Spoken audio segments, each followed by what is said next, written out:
Hey, welcome back. This is NewsFile. It's the most authoritative news analysis platform. And here on NewsFile, we put Ghana first. I'm your host, Samson Ladi Nyanini. All right, so before we proceed on this final part, you clearly would have seen that as we advertised, one of our panelists was supposed to be Andrew Ejapa-Mensah, the MP, Second D, and Vice Chairman, Communications Committee of Parliament. And as you have monitored so far, he's not on the show.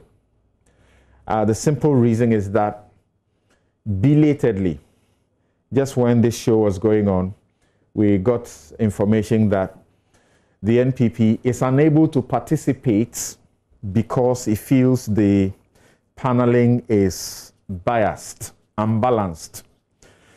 The same complaint was made last week. They didn't feel that their own Nana Komia being on the show was sufficient. So today, that's the excuse. So if you don't hear him, that's what is going on. For those of you sharing messages and asking that, Ejapa-Mensah was advertised and yet is not on the show, what is happening? That is the reason. I don't participate in empaneling the guests for the show, but on this particular occasion, the production got me involved to get the Attorney General or the Deputy to be on the show. And eventually, the discussions ended with Ejapa-Mensah to join because he has been studied the document so well. And if you have listened to him around, on the aspect where we asked the question whether the OSP had done a sloppy job, you will hear him read the Balkan Energy case, the Faro Atlantic case, and clearly suggest to you that the OSP was completely wrong on that note. Unfortunately, the party's communication team seem to think that their own representation is inadequate. So that is where we are. All right, we continue our show nonetheless.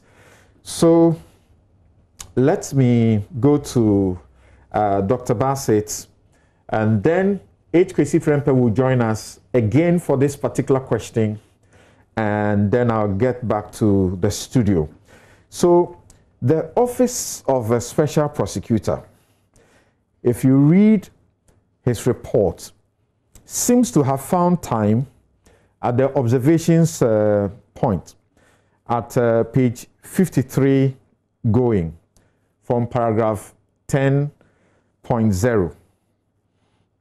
There are those who have faulted that portion as being unprofessional. And if you hear the CSOs in the extractive sector, they say that takes the shine. Now, what is that part? That part is where he brings in an Airbus matter and seeks to indict President Mahama. He goes to bring in the EO Group issue of many years ago and speaks about a $15 million matter. And he says there was a payment that was supposed to be agreed for the state, and eventually it was a payment settled into private pockets. And he seems to indict directly Mahama and Dr. Ayine, former Deputy Attorney General. And then if you read the last paragraph of page 54, he continues that exercise, and he says quite a number of things. Then he goes to applaud getting responses, as in where he was seeking information.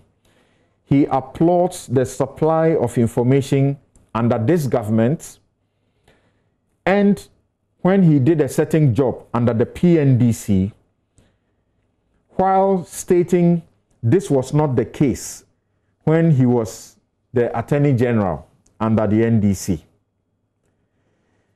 Then he cautions against use of the report for political point scoring. So questions being asked is that he was clearly doing politics in there. Does he have the right to caution anybody against doing political point scoring? Because he's clearly selective in picking certain era and bastardizing them and rather praising the president that he has fulfilled his promise to fight corruption through his this particular office, among others. And as you know, he did President Mahama and went ahead to issue a statement. And in this new statement, people have faulted him for using the letterhead of the OSP to issue a statement they say sounds very personal and in engaging in a personal fight with President Mahama. Dr. Bassett, to begin with, is the OSP able to prosecute the ex-president if he has grounds to do so? Well, if he has grounds, solid grounds after a full and complete investigation, that demonstrates that a crime has been committed. Our law permits him, subject to getting authorization of the Attorney General to mount a prosecution. So we need to remember that this whole architecture of the Office of Special Prosecutor, even though there's a great deal of focus on prosecution, without the express authorization of the Attorney General, the office holder cannot mount any prosecution of any person, because under Article 83 of the Constitution, that power is constitutionally given to the Attorney General, and Parliament cannot be seeking to delegating that power to any other institution. I don't understand you. Are you saying, let's start and be sure with this. Are you saying that Parliament did some wrong with the OSP Act? Well, they tried to use language which is an attempt to deal with a legal difficulty.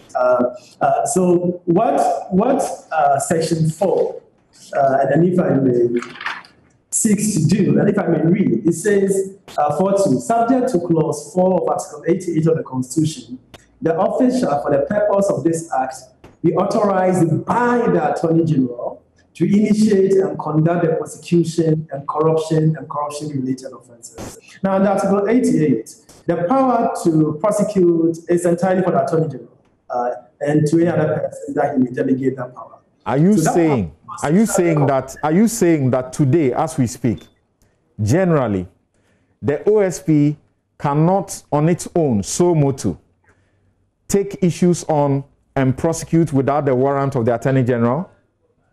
Reading Article 88 and Section 4.2 of the Office of the Special Prosecutor Act, that is the implication. He cannot. In fact, doing so without the authorization of the Attorney General will clearly be unconstitutional. Really? So what's the use of this office then? Say again. What's the use of this office? What's the need to set it up? After all, the Attorney General wields that power in Article 88 and already has been delegating people to prosecute on its behalf. There are the difficulties with the bill when it was put before Parliament, and clearly we've not been able to deal with this legal difficulty. And it appears the best way that they could resolve this technical legal difficulty was to put clause 4.2 in the manner that they did. But the practical effect of that clause is, regardless of whatever the Office of the Special Prosecutor would do, without the AG's authorization, they cannot mount any prosecution. Can you be kind enough to read Section 2 and Section 3 so that all of us will hear? I am hearing you to say that if he tried to prosecute John Mahama, it will attract, a legal action perhaps in the Supreme Court for interpretation.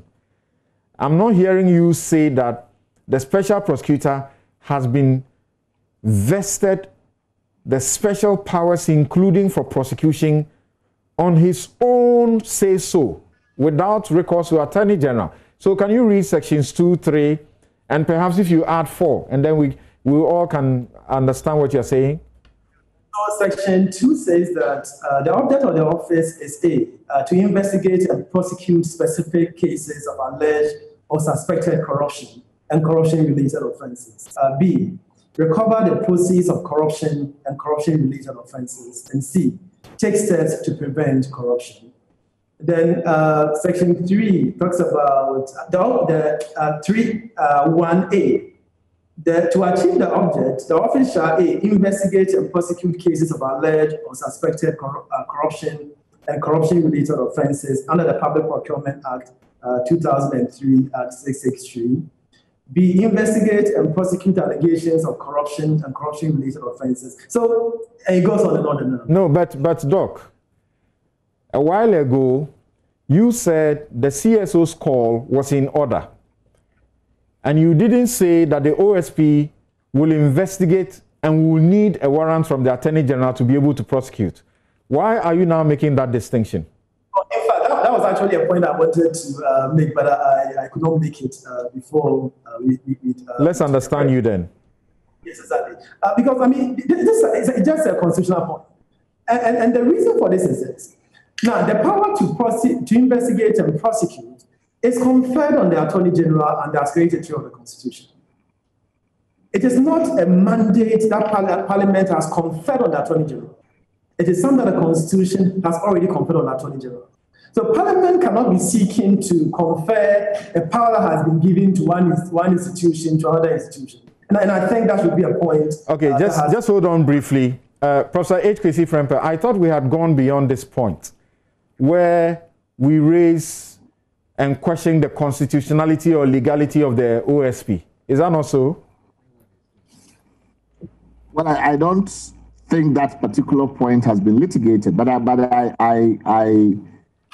think we can, basically the Attorney General is around.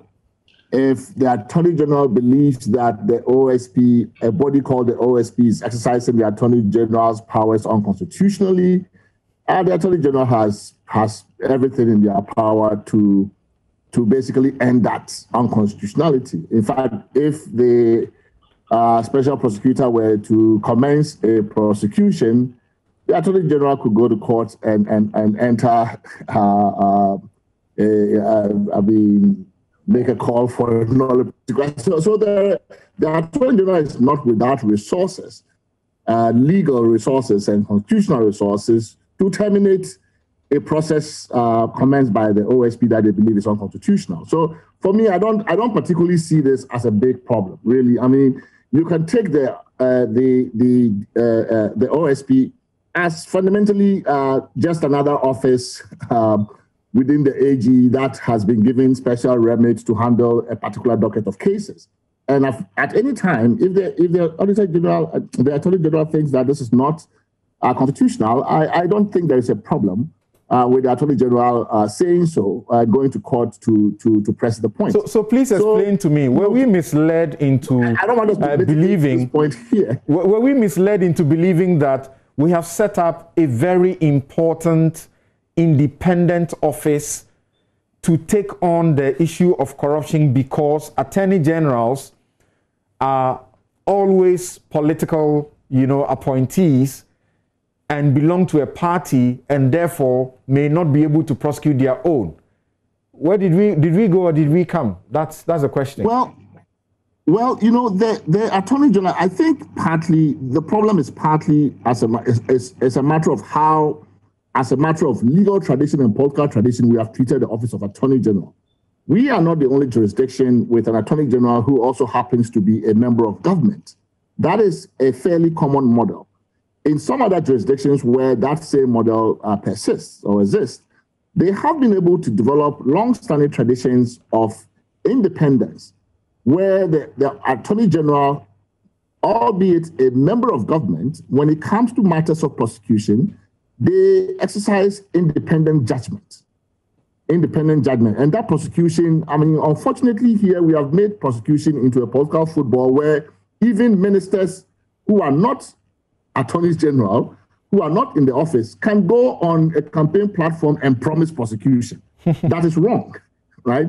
The editorial function belongs constitutionally exclusively to the Attorney General. And even the government, if the Attorney General decides to make a prosecution or not that the government doesn't like, the only option they have is to fire the Attorney General. They cannot micromanage the process. Unfortunately, we have not followed that tradition. So we got to a point where we believe that because of the way we have mismanaged the office, the way to signal confidence in our anti-corruption prosecutions was to parcel off the anti-corruption part and give it to another officer who was not similarly situated within the politics. Now, my friend Kwaza has argued, I mean, so I think somewhat persuasively, that we could still, and when I was growing up, you know, the face of prosecution that we saw was the Director of Public Prosecutions. That was the person who went to court all the time. I remember Jakadaku holding that position. We haven't done anything to the Director of Public Prosecutions. It still exists under the Attorney General. You would hardly see an auditor, the Attorney General, go to court leading prosecutions, right? They would do other things. They would do policy. They would do other things. But the Director of Public Prosecutions, a civil servant, was the face of prosecution in Ghana. And then, of course, we turned that all around, and the Attorney General now is the one that, you know, we want to see in court. There's pressure from the party people. There's pressure from politicians for the Attorney General to do so okay, Professor, politicize the office. Yeah, Professor Frempe, I think that I'll be doing a disservice to my audience if I allow the debate on whether or not the special prosecutor can prosecute or cannot prosecute, because this clearly is an argument we are recycling. It was from the very start, even before the law was passed, after the law was passed. So can we go straight to the Office of the Special Prosecutor's claim that it is unable to prosecute President Mahama because he has bought himself an insurance of being a candidate for the elections? How does that sit with you? Before I go to Bassett on that specific... No. I really don't think that is a call for the special prosecutor to make. I think that is a political call that ought not to be made by the special prosecutor. The idea, even if he were to say that, look, I am unable to proceed with prosecution because my hands are tied legally. Maybe he cites to a certain constitutional provision. I think even in that situation, the best recourse would have been to get an opinion of the Attorney General to say, look, this is what I have found. Objectively, this is what I have established. I have established that this is the person named government official number 1 by the American and European investigative authorities. And based on these investigations I've done, this is that person. This is the character and identity of that person. Am I, based on this constitutional provision of this, may I proceed with prosecution?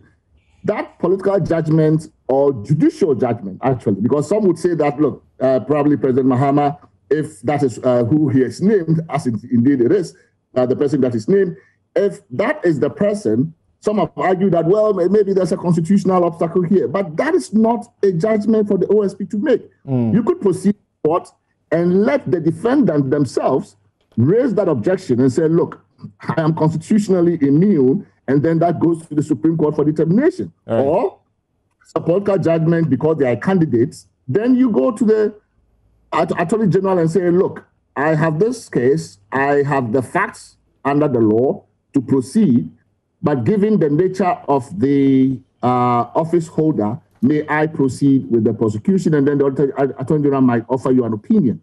I don't think it's within the remit of the OSP in this particular matter for him to have made that judgment call that he couldn't proceed with prosecution. Interesting. Are you disappointed, like the CSO suggested, that you are doing a corruption risk assessment for a JAPA, and suddenly you bring in matters clearly pointed at the political opposition, and that takes the shine of the report? Well, I think, what is worth doing well and properly. I mean, there is no reason why the two investigations could not have been decoupled.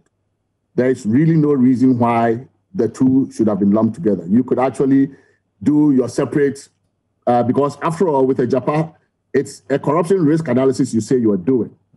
That is different, completely of a different kind from a criminal investigation of the Airbus matter. So I don't really see why they need to lump them together. You could issue a separate Airbus report.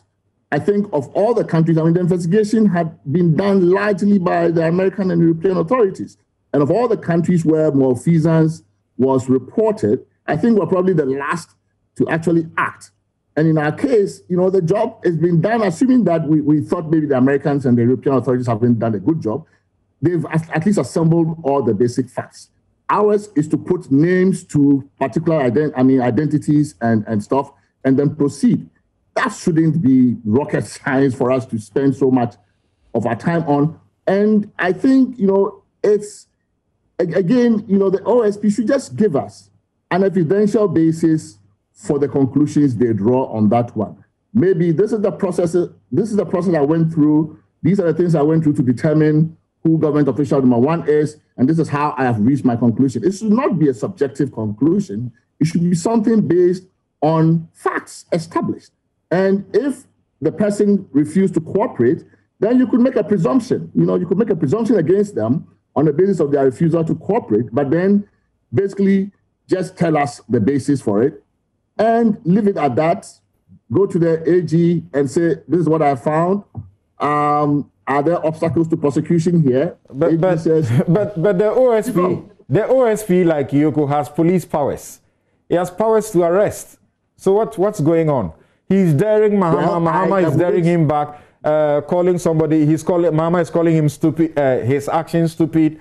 He's calling Mahama. Mahama is calling him a coward. He's now saying Mahama is the brave one, so he should come voluntarily. Is that what will be done to a citizen of this country who are said to have been involved in a crime? I understand that prosecution of a major figure like a former president who is still the leading candidate of the opposition has huge political ramifications. Certainly, you don't want to signal as a country that the government of the day is using prosecution to hound its leading rival in an election that is just pending. So there are all those calculations to be made. But the reason we set up the OSP and the reason Professor Prempeh, the OSP doesn't think the way you do. The OSP says crime will always remain crime, no matter whose ours is God. He says, I have no brother or friend when it comes to the crusade against preventing corruption and fighting corruption. Ghana first. So what's the point? Yes, but the conclusion that he then draws undermines the point. If crime is crime, irrespective of the identity or the stature of the person, then if you indeed have established that this person is culpable, he is the person that is so named government official number one, why then do you then turn back and say, oh, but you bought yourself insurance? I mean, so essentially, crime is crime, but you are too big a fish, so I can't go after you. I mean, and yet you say crime is crime. This is why I'm saying that the second part of that judgment was not for him to make. Okay. If it's a political call, leave it to the politicians to make that call, that we don't want to be perceived as hounding our opposition, and therefore we are staying our hand for the time being. Once you make that call as a professional, as an independent prosecutor, then you have lumped in the political with the professional, and I think that's problematic. So essentially, the special prosecutor should just stop wasting our ears. He should do his work or stop wasting our ears. What he has done, in a way, I think the special prosecutor has a lot of tools, right? I mean, what he has done in this case is almost like a name and shame, right? People expecting name and prosecute. And the special prosecutor says, well, I'll choose name and shame. I mean, name and shame would be okay if you gave us the evidential basis for the naming, right? And then somebody else gave us a reason why we could not proceed with the prosecution. If it's because it's constitutionally bad, then we know that, you know, we couldn't prosecute because of that. All right. Thank you. If it's politically bad, that's not for you to say. Thank you. Then let the politicians make Thank that you. call. Thank you very much, Professor H. Kwesi Prempeh, Executive Director of the CDD Ghana. Thank you very much. Let's get to Dr. Bassett. You were going to make your substantive point on this tussle between the special prosecutor and President Mahama. Please, let's hear you on it. No, I think that the special prosecutor did a good job. The main part of the report is a well-written report in terms of the rigor of the analysis, the materials that were assessed in coming out with his findings. So the main part of the report, I think, is excellent. But I think the inclusion in the observation section of the report of the Airbus issue and also the EU group, I think was a mistake. I think and also was fundamentally flawed. As Professor Prempeh has indicated, clearly, when you look at the analysis that was done on the Jeopardy, the analysis that was done before the findings were made, and then you come to the observation session, all you find are just a series of statements without any basis as to how those conclusions were arrived at. So the sense that you get is that part of the report appears to be an afterthought. It was something perhaps that was inserted without the rigorous process that was used in establishing the preliminary facts in the main part of the report. Now, so I think it's unfortunate, and perhaps maybe we could do this report and ignore, maybe disregard that part of the report. But the difficulty I have with the inclusion of the Airbus and the EU matter in this report is that it may complicate matters for the Office of the Special Prosecutor, especially if he attempts to do further investigation on this matter. One key principle, especially in investigation, is look, you must come with an open mind, get the evidence before you come to the facts upon which you mount a prosecution. But you get a sense that the special prosecutor here already has taken a view of the matters in terms of some of the statements made. Government number one is this person. One as a matter of fact, you have not even interacted with the person you claim to be government number one. So there might be issues subsequently of appearance of bias if the special prosecutor wants to maybe carry forward with this investigation. I hope these issues do not come up, but on the face of it, expect the lawyers to start raising issues like that. And something. I don't want to resuscitate a debate about the power of the special prosecutor vis-a-vis the Attorney General, but it is important to note that if you are going to have this act to be effective to achieve its purpose, the question of political mediation that has been raised by Prof should be taken very seriously. Okay. Because if you don't deal with the question of political mediation, the fact that the Attorney General can step in at any time. Okay. All right. All right, Doc. I need to come to my guest in the studio, so we will have you take leave of us here. But I wanted you to say a minute or two, just a minute or two, strictly, on the question of the special prosecutor where he may have erred. What do you make of where he requires the mandate agreement and claims that it should insists that it should go to Parliament for prior approval under Article 88(5). The Supreme Court has said that only major international or economic transactions are subject to prior parliamentary approval. They have said so in almost all the cases on this subject. In Balkan Energy, they have been very clear about that. And in fact, they say a certification by the Attorney General that an international business transaction to which the government is a party is a major or not should be accorded great weight by the court, although it cannot be conclusive. They say that the nature of the business, which is the subject matter of the transaction, ought to be in a sense of having a significant foreign element, which is, you know, so on the basis of the court's decisions that you know, was the special prosecutor right in saying this should go for parliamentary approval? Something I think it would be premature actually to maybe conclusively state that it violates Article 1815 of the Constitution. As you rightly pointed out, the Supreme Court has indicated a number of indicia that has to be used to make a determination as to whether an agreement in international business or economic transaction. So unless we have the full test, complement of the agreement for us to be able to do the analysis, who are the parties to the agreement. No, we know the agreement. We already know what it is. We know that the 5 important documents have gone to Parliament for approval. This one for the procurement of transaction advisors and things, consultants. He said that one too must go to Parliament. I mean, can't you say categorically that he's right or wrong? No, I think okay, if you want me to, I'll say he's right.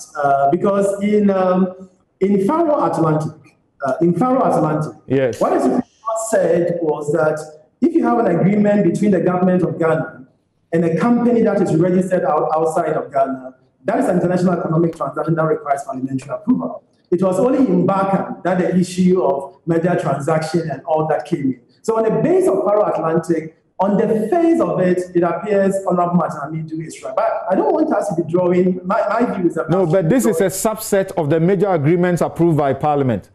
Why can't we look at the special prosecutor in the face on the basis of the Supreme Court's own decisions and tell him to the face that he was wrong? Why can't we do that? I think he was wrong. Frankly, I don't think the special prosecutor was wrong. Martin, let's remind ourselves of the ratio of Faro Atlantic. The ratio of Faro Atlantic, which came before Barkham, was that if the government of Ghana enters into an agreement with a foreign entity, that transaction is affected by Article 1815. It was only in the Barkham line of cases and the Sofoton that we have the issue of merger economic transaction coming in with this kind of indicia of analysis that has to be done to make a conclusion. Okay. So on the basis of that, I think we cannot dismiss the conclusion, the preliminary conclusion. All right. Okay, thank you very much. I'll come back to the studio, and I need to note that the Supreme Court has said on this matter that the intention of that provision is not, they said that the framers could not have intended the obvious and foreseeable paralysis from overload in Parliament that would ensue from interpreting the provision as covering every single business or economic transaction with an international dimension. That's what they are saying. So if you are saying every single thing they must go to Parliament, then who is doing the work? How is that going to be possible anyway? All right, so back to the studio. And forgive us that we stayed with our guest outside for quite a long time. This show is brought to you by Bank of Africa, strong as a group, close as a partner, MTN, everywhere you go. Ashasi University, educating ethical and entrepreneurial leaders for Africa. Duraplus, where Duraplus goes, water flows. Star Assurance, your solid partner. Rehoboth Properties, having mosquito spray and coil, pleasant on humans, tough nightmare on insects, and Napa Foods. It's tasty. All right. So, which one of you, who starts after everywhere we have gone? Yes, Bright, you start. Start on what? After everywhere we have gone and come to here. Okay, so I'll make a couple of comments. Right. I don't think there's anything wrong with a special prosecutor citing other cases in a particular risk assessment report, because if the point is to establish a pattern, that's exactly what you do. You cite other case and say this is the pattern. Where I have a difficulty is that part of the report. Well, the other cases, is he doing risk assessments? It doesn't matter if he has developed insights. It should matter. If he's developed insights by doing those other cases which he thinks is applicable. He can. You are doing risk assessment. These are prosecution matters. No, so it doesn't matter. If the subject matter enables him to form insights that are relevant to this matter, he can bring them up. Graham and his group disagree with you. Professor Prempeh disagree with you. Well, but it's fine. True. Yeah. So I don't have a problem at all that he brings them up. The only concern I have is that I agree that that part of the report appears rushed. So those insights that may come from a pattern that he's established after examining those different cases is not strong. I think that when you look at the Airbus case in particular and the Japan case, the clear pattern that emerges, this increasing use of middlemen or middle organizations to circumvent procurement. So in the case of Airbus, we are talking of Didum and Phoenix. It was quite clear when you look at the Airbus situation that had it not been for these middle players, Airbus could not have paid the kickbacks that Airbus has now admitted it paid. It needed these subcontractors to manage it. And that pattern has now been established very clearly, that the biggest mechanism for circumventing procurement and other controls in the system is subcontracting. So what I expected from him was some clear evidence that he's giving that matter a lot of thought and is going to make recommendations going forward from a preventive point of view of how we can manage this subcontracting problem. Because we all know that in the case of a Japan, it is subcontracting that has led us to very clear evidence of circumvention of public procurement laws. Because if the government had gone ahead with the original idea of having one procurement process for financial proposals and another for the transaction advisor, as opposed to hiring the transaction advisor and then letting the transaction advisor do whatever they want, even though that implicated a set of circumstances where tens of millions of dollars are at stake. Remember, in the proposal that Imara brought, they were talking about 1.8% Sussex fee. So in effect, that's $4 million. No, that was a fixed Sussex fee in the mandate agreement. Okay. In the proposal, and Amidou makes it clear that that 1.8% is not completely clear to him from a reading of the evidence if that 1.8% has been extinguished or not. And that is why he subsequently made the argument that we actually don't know how much Imara and Data Bank were going to make.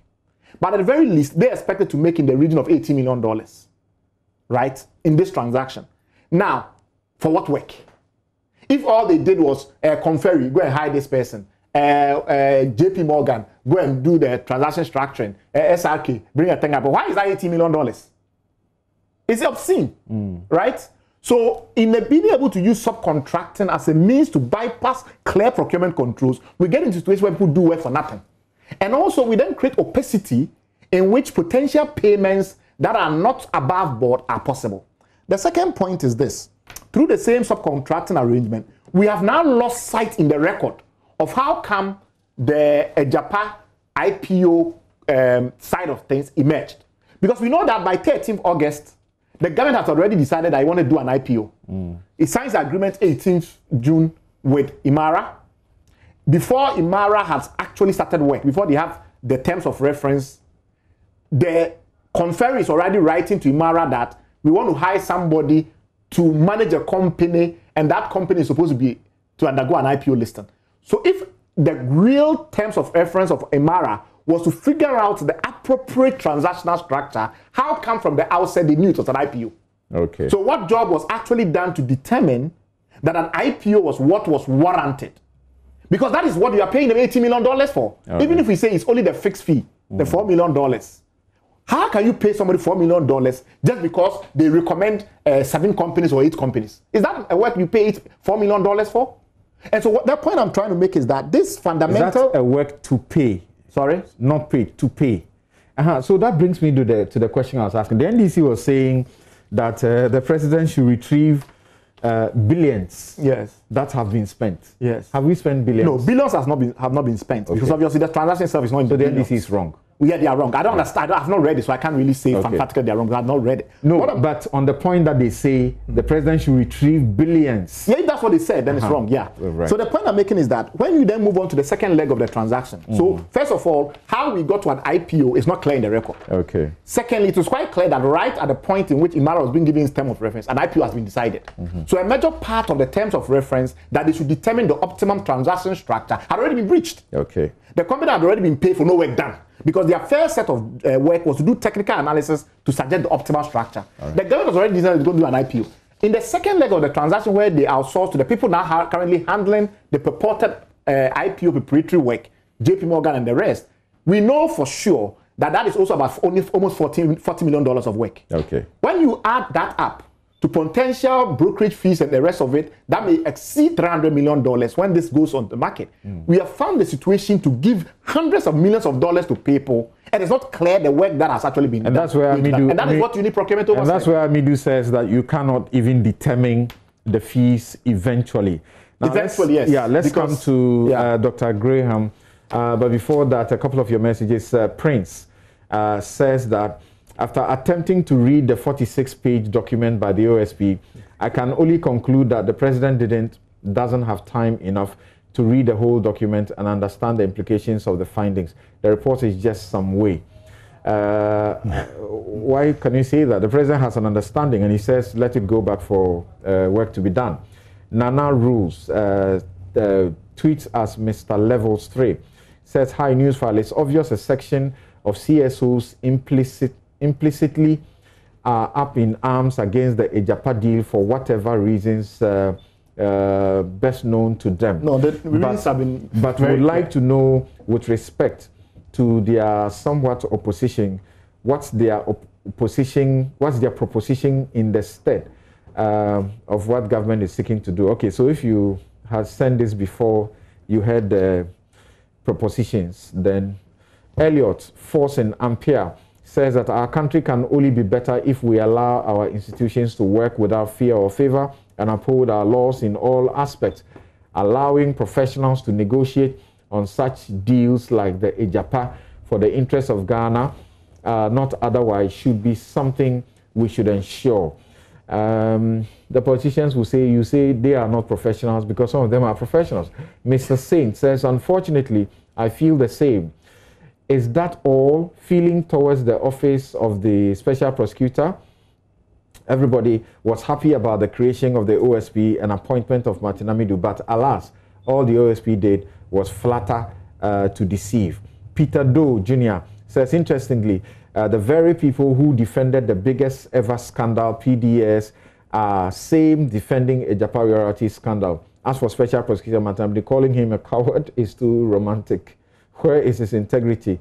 We were made to believe he has. Nixon Eshen says, it is evident that we have lazy civil society organizations in Ghana, where in the report did it say that finance minister had caused or bent the rules for financial loss.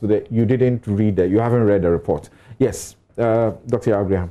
Yeah, right. I mean, I think you have made deduction. You have made connections between the Ejapa thing, Airbus, and the Ajenim Boating thing. Is that no Ajenim? PPA. The PPA. Yeah. Those you have made deductions about subcontracting from them.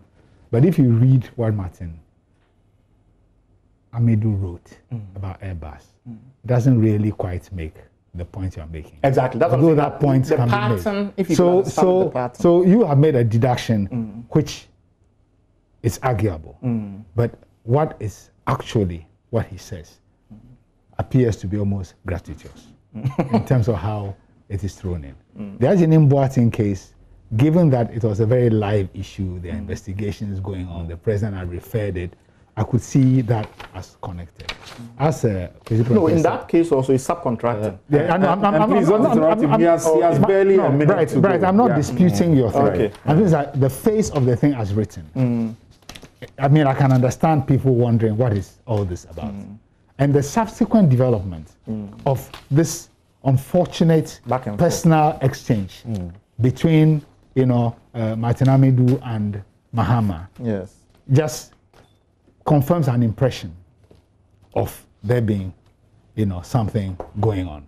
And I think that is an unfortunate development. I think the office should focus on the substantive thing arising or that needs to go forward from the Airbus case, as President Prempe said. Okay. But to come back to your point about the approval by Parliament. I'm sorry we have run out of time, so you do me 30 seconds. I'm very sorry. I disagree with you. I think we take the totality of the transaction and its economic importance for the country, which is also one of the things in the Balkan case. There can be no doubt that we should have gone to Parliament. I see. Yes. Well, the Supreme Court says if the Attorney General gives a certificate that it is not major, did he give a certificate on it this? will go. No, and, stated it and in respect of that, I've seen some people asking that I may be a lawyer, but do I think I know so much? Well, this is the area where I did my LLM, my master's in law. I did it on Article 181. That's my project. Yes. So I think I know it fairly enough. Thank you very much. I think that Bright Simmons, Bright Simmons is the honorary executive of Imani Africa. Dr. Abdul Basit Aziz Bamba is senior lecturer, University of Ghana Law School. Dr. Yao Graham is coordinator, Third World Network. Professor H. Kwesi Prempeh, Executive Director, CDD Ghana, and Andrew Ejapa Mesa, MP, 2nd D, and Vice Chairman of the Communications Committee of Parliament, who the party pulled out belatedly. Thank you very much. Have a good afternoon. My outfit is by Woodin.